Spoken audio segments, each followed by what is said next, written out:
Bonjour mesdames et messieurs et bienvenue à Perspective. Aujourd'hui, 3 juillet, l'Église célèbre la fête de Saint Thomas l'apôtre. Selon l'Évangile de Saint Jean, Thomas n'était pas présent dimanche de Pâques lorsque Jésus est apparu à ses disciples. Il a refusé de croire à la résurrection du Christ avant de voir la marque des clous dans ses mains et mettre son doigt dans sa côte. Le dimanche d'après, quand Jésus retournait vers ses disciples, il invita Thomas à voir et croire. Par cette rencontre, l'incrédulité de Thomas est transformée à l'invitation du Christ, qui nous invite à la foi, malgré nos doutes et la dureté de nos cœurs.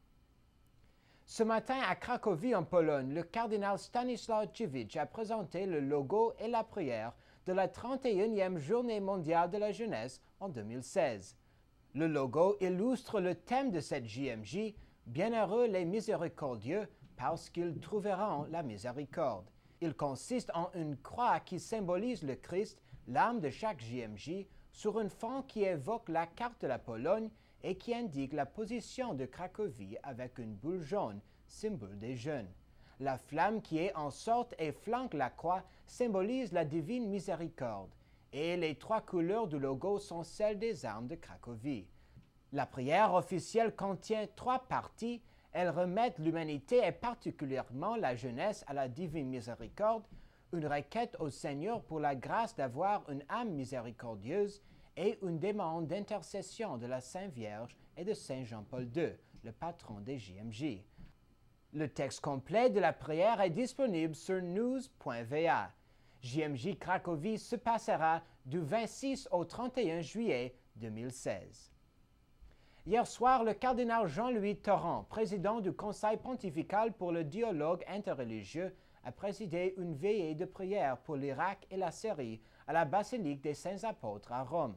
Dans le cadre des supplications pour la paix, spécialement dans ces 2 pays en détresse, le cardinal Torrent a indiqué que la route pour la conquête de la paix consiste en un désarmement réel, la valorisation du droit international et beaucoup d'amour pour son prochain.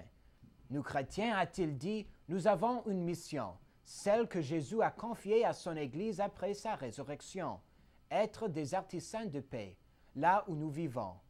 Nous sommes tous des hommes et des femmes moitié bons, moitié méchants, et donc la guerre se niche dans nos cœurs à travers 3 attitudes, la peur de la différence, le soupçon de la jalousie, la soif de possession.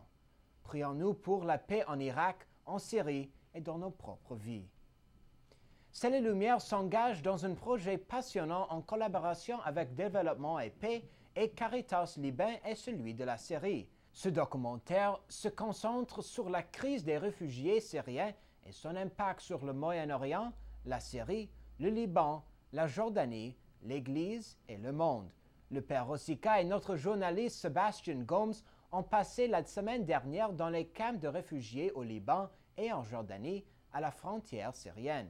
Ils ont conclu leur réunion préparatoire aujourd'hui au Palais Royal à Amman. Le tournage débutera à la fin d'octobre. Et c'est tout pour aujourd'hui. Merci de nous avoir suivis et à la prochaine.